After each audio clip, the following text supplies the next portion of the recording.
काम किसी भी ट्रेड में लगे तो सीरियस हो, उसको सीरियसली सीखें ताकि आपकी कदर हो।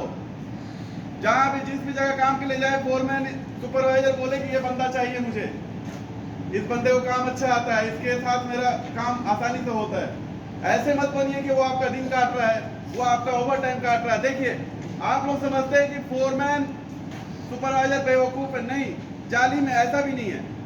कुछ कमी हमारे अंदर भी होती है, काम करने वाले के अंदर भी होती है, जिसके वजह से वो बदमाशी करता है। अब कई बार बेकसूर आदमी फंस जाता है, तो ऐसा नहीं है। लेबर भी बहुत सारे ऐसे हैं जो गलतियां करते हैं और उसके नतीजे में उनको नुकसान झेलना पड़ता है। तो थोड़ा सा आप लोग अपने अपने ट्रेड में, अरे भाई मेसन का काम ही आप कर रहे हो तो अच्छे से सीखो उसको, टाइल्स मेसन का काम कर रहे हो तो अच्छे से उसमें प्रोफेशनल बनो। ये समझो कि इसको मुझे आगे तक अच्छे से करना है, लाइफ में इस काम में आगे जाना है। हम लोग सेफ्टी ऑफिसर है तो हमें हमारा मोटिव है कि सेफ्टी सुपरवाइजर बनना है, फिर सेफ्टी मैनेजर के पोस्ट पे जाना है। इस तरह से उस हिसाब से हमारा काम माइंड सेट हो रहा है, उस हिसाब से हम अपना कोर्स कर रहे हैं, एक्सपीरियंस काउंट कर रहे हैं। आप में से कई बंदे ऐसे बस भेड़ बकरी की तरह दिन काट रहे हैं, ऐसा मत कीजिए। इंसान है तो थोड़ा सा अपने आप को वैल्यूएबल बनाइए। मेरी बात अगर बुरी लगे तो मैं उसके लिए माफी चाहता हूँ, मगर आपके भलाई की बात बोल रहा हूँ। इलेक्ट्रीशियन एक काम में लगे तो उसमें अच्छे से काम सीखिए, हुनर है ये सब ऐसे तजुर्बे हैं। प्लम्बर के काम में लगे तो ये सब ऐसे काम है, सीख जाएंगे तो अपने मुल्क में भी आप भूखे नहीं रहेंगे। आपके पास हुनर रहेगा तो आप काम करके पैसा कमाएंगे, मगर अच्छे से होना चाहिए वो काम। अगर फिनिशिंग नहीं रहा तो वहां भी काम नहीं मिलेगा, यहाँ भी आपकी कदर नहीं होगी। तो काम को लेके ऑनेस्ट बने, खुद ब खुद आपका हर कोई रिस्पेक्ट करने लगेगा। कई बार आपके जो रिस्पॉन्सिबल हैं यहाँ, जो सीनियर है, वो ज्यादती करते हैं, नो डाउट, मगर आप जब अपने काम को लेके सीरियस होंगे और मेहनत से लगन से काम करेंगे, ईमानदारी से करेंगे तो आपकी कदर होगी ही होगी। एक दिन एनी हाउस को रिस्पेक्ट करना पड़ेगा आपका। तो ये मैं इसलिए बता रहा हूँ कि आप में से बहुत सारे लोग नए आए हैं और मैं चाहता हूँ यार हर कोई अच्छा करे। तालीम लेने का भी कोई उम्र नहीं होता है। बहुत सारे मेरे भाई लोग ऐसे हैं जो तालीम नहीं बिल्कुल लिए हुए हैं। लेना चाहिए, तालीम बहुत जरूरी है अभी के टाइम में, बहुत ज्यादा इंपॉर्टेंट है। अभी तो मैट्रिक इंटरमीडिएट का भी वैल्यू नहीं है, ग्रेजुएशन जो है उनको भी ढूंढना पड़ रहा है। तो ये सब बातें इसलिए आपको बताई जा रही है कि थोड़ा आप लोग इन सब चीजों को सीरियस ले। अगर अभी तक नहीं सीरियस हुए हैं तो आप सीरियस हो जाए, जिंदगी में कुछ अच्छा करने का सोचें, अपने परिवार के लिए सोचें, अपने बच्चों के लिए सोचें कि उनको अच्छी तालीम देनी है, वो हमारे तरह ये फेस ना करें। क्या है लेबर की लाइफ भाई, हर जगह हम लोग तो कई बार खौफ हो जाता है हम लोग को देख के लेबर की कंडीशन को, कि कैसे ये सरवाइव कर रहे हैं। एक एक कमरे में 5-5, 6-6 लोग रहते हैं। क्या उनकी पर्सनल लाइफ है? किसी चीज का कोई उनका प्राइवेसी नहीं है। हर तरह से वो परेशानी झेलते हैं। काम करने आए तो उनको किसी भी तरह के काम में लगाया जाता है, मगर मजबूरी है कि अब खुद ही उन्होंने ये चुना, मेहनत नहीं किया, थोड़ा सा तालीम नहीं लिया। तो अगर ये सब आप फेस कर रहे हैं तो इसको आप रेक्टिफाई करिए, उसको हटाइए और थोड़ा हुनर अच्छा लाइए हाथ में, ताकि उसकी कदर की जाए। दो चीजें इंपॉर्टेंट है, देखिए सिर्फ तालीम भी इंपॉर्टेंट नहीं है, एक्सपीरियंस, हुनर। फॉर एग्जाम्पल एक मैकेनिक है, वो शुरू से स्टार्टिंग से मैकेनिक का काम करता है, हमारी तालीम नहीं है, मगर उसको जो हुनर मिल गया उसके हाथ में ना, उसकी कदर होगी। हाँ, अगर वो तालीम भी ले लिया होता तो फिर डबल वैल्यूएबल हो जाता। कहीं भी अच्छे अच्छे कंपनी में उसको इंजीनियर के पोस्ट पे उसको राजा की तरह बैठा के रखा जाता। मगर तालीम नहीं है, सिर्फ हुनर है, तो भी उसकी कदर होगी, क्योंकि काम तो जानता है ना भाई। अब सिर्फ तालीम है, बड़े बड़े जो हमारे साथी लोग भैया, हम लोग खुद ही इंजीनियर जो है, वो नए कंपनी में जब लगते हैं, उनका काम आप देखेंगे तो आपको खौफ हो जाएगा। भाई इतना मेहनत करते हैं वो लोग, क्या गर्मी क्या ठंड, उनको बस मेहनत करना, काम करना, क्योंकि उनको उस पीरियड में एक्सपीरियंस लेना होता है, काम सीखना होता है। वो जब तक सीखेंगे नहीं ना, उनके तालीम का सर्टिफिकेट का वैल्यू नहीं है। सर्टिफिकेट वैल्यूएबल तभी है जब आपको नॉलेज भी होगा। कोई भी कंपनी आपको क्यों वैल्यू देगी जब तक आपको कोई काम ही नहीं आएगा। पेपर सर्टिफिकेट तो उन्होंने डॉक्यूमेंटेशन के तौर पर रख लिया, मगर काम भी तो आना चाहिए, काम आ ही नहीं रहा है। तो दोनों चीजें इंपॉर्टेंट है। तो आप लोग मेरे भाई लोग अपने अपने तरफ से दिमाग लगाएं किसमें आपका इंटरेस्ट है, किस तरह के काम को आप अच्छे से कर सकते हैं, उसमें थोड़ा सा अपने आप को तजुर्बा लीजिए, उस काम को कीजिए, उसमें आप अच्छा बनने की कोशिश कीजिए। आगे चल के आप जब काम करने लगेंगे तो देखिए एक नॉर्मल लेबर होता है, मगर जब आप ट्रेड लेबर होते हैं तो थोड़ा वैल्यू बढ़ जाती है। कहीं भी आप बोलेंगे कि क्या काम करके आया, इलेक्ट्रीशियन था मैं, प्लम्बर था मैं, तो वो एक ट्रेड हो जाता है, उसकी वैल्यू होती है, फिर उसमें आपको फायदा होगा, हर तरह से फायदा होगा। नॉर्मल लेबर वही है, इधर उधर कचरा उठाना होगा, इधर सफाई करना होगा, किसी के साथ हेल्पर के तौर पर लगा रहना होगा। ठीक है, तो थोड़ा सा इन सब चीजों पे गौर करें, जिंदगी को बेहतर करें। आजकल बहुत चैलेंजिंग है जिंदगी, आप खुद चैलेंज फेस कर रहे हैं, मगर आप ये नहीं चाहेंगे कि आपके फैमिली या आपके बच्चों को फेस करना पड़े, तो उनके लिए मेहनत कीजिए। हर कोई वही करता है, हम लोग क्या कर रहे हैं अपने बारे में? मेरे ख्याल से सबसे आखिर में सोचते हैं हम, सबसे पहले अपने परिवार का ख्याल आता है, अपने पीछे जो आप छोड़ के आए उनका ख्याल आता है। तो प्लीज रिक्वेस्ट है, काम को सीरियस ले, थोड़ा सा टाइम टू टाइम काम करें। कई बार अभी कंप्लेन आता है, बंदे आ रहे हैं, उनका दिन काट दिया, ओवर टाइम काट दिया, देखिए कुछ तो कमी रह रहा है, मौका मत दीजिए ना, बार बार मत जाइए आप तो उधर जाइए तो उसको बता के जाइए, ऐसा दिखे कि उसको लगे कि आप रिस्पॉन्सिबल है। आप समझ रहे, एक एक पैसे की कितनी कीमत है यहाँ। आपका अगर एक दिन भी कट गया तो कितना बड़ा लॉस है, आप उस चीज को नहीं समझ रहे। कमरे पे सोए रह रहे हैं आप, क्या फायदा? हर किसी का काम अपने आप में हार्ड है।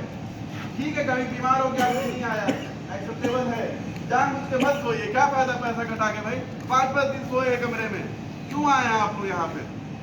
एक साल यहाँ जिंदगी की खत्म हो रही है, आप लोग कमरे में सोए रह जा रहे, महीने में सैलरी आ रहा है, क्या आ रहा है आपको? क्या खाएंगे, क्या भेजेंगे? ये सब भी मत कीजिए, इससे एक इमेज भी खराब होता है।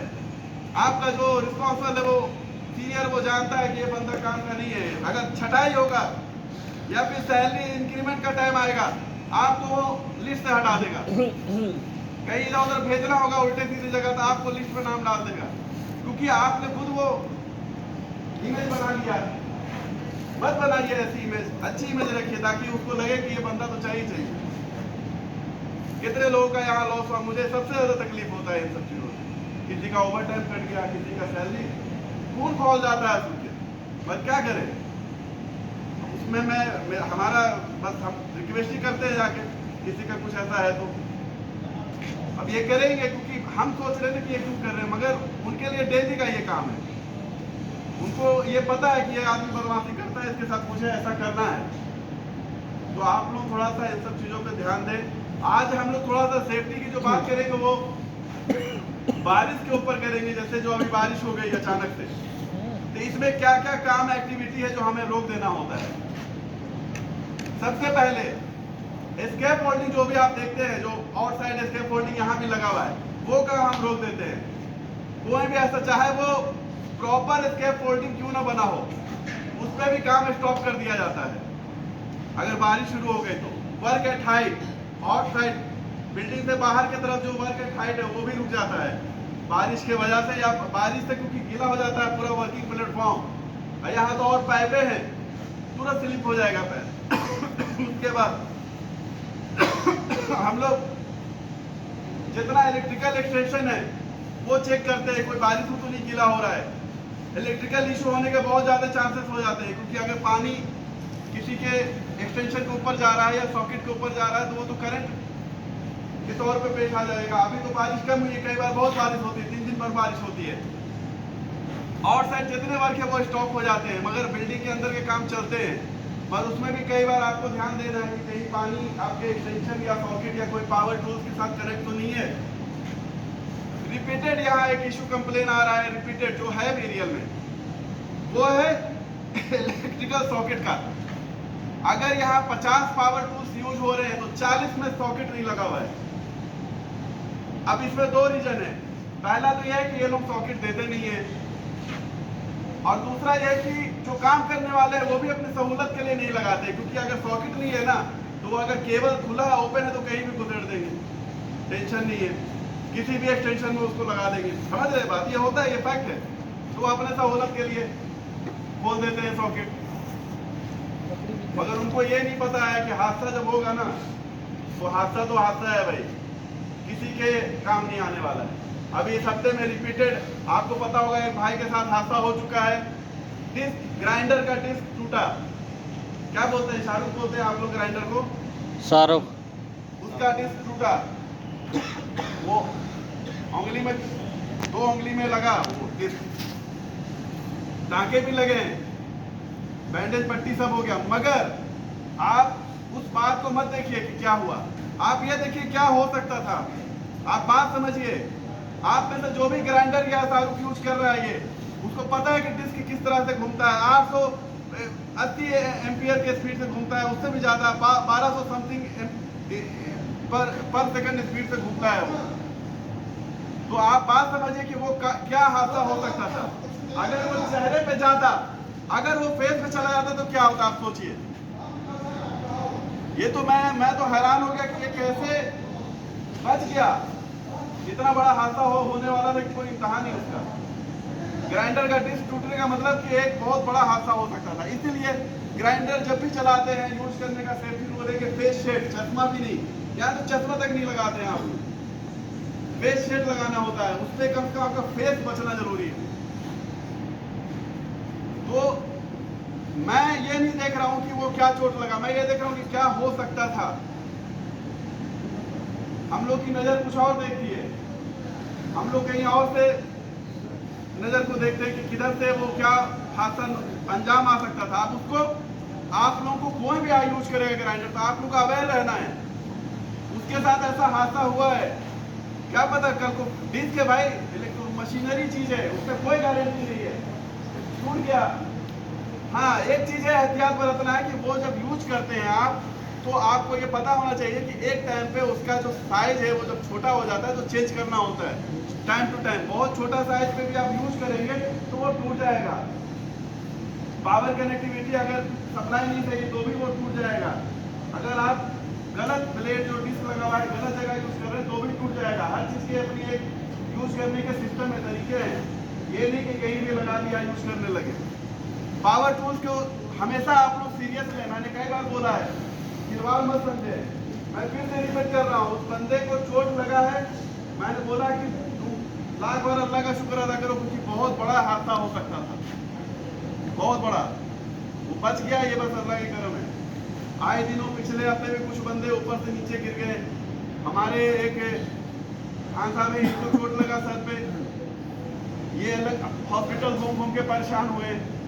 थोड़ा सा एहतियात बरते काम के दौरान, इन सब चीजों का ख्याल करें, हेलमेट पहने। कई बार ऐसा होता है हादसा जो होगा ना, यहाँ 50 लोग हैं मगर जिसके साथ होगा उसको कौन साथ देगा भाई। आप एक दिन देंगे, 2 दिन देंगे, आपके भी काम है, आपकी भी अपनी ड्यूटी है, कहाँ से आप साथ दे सकते हैं। आपको छोड़ के आना ही पड़ेगा उस बंदे को। या तो घर परिवार आजकल साथ नहीं देता है भाई, यहाँ प्यार मोहब्बत होती है तो आदमी को आदमी साथ देगा भी, ये हकीकत है। तो ध्यान से काम करें, कोई ऐसा वैसा काम मत करें जिसमें कि हादसा पेश आ जाए। आप लोग तो ऐसी ऐसी बातें मुझे बतानी पड़ती है, अफसोस आता है। सफाई के लिए आप लोग को कितने बार मैंने बोला, यहाँ क्या हिसाब है, अपना काम बनता भाड़ में जाए जनता, वो हिसाब है। ऐसा मत सोचिए, वो चीज घूम के आपके ऊपर आएगा। आप एक जगह अगर कोई गलत ऐसा काम कर रहे हैं और निकल गए वहां से, वो चीज घूम, क्या हो गया,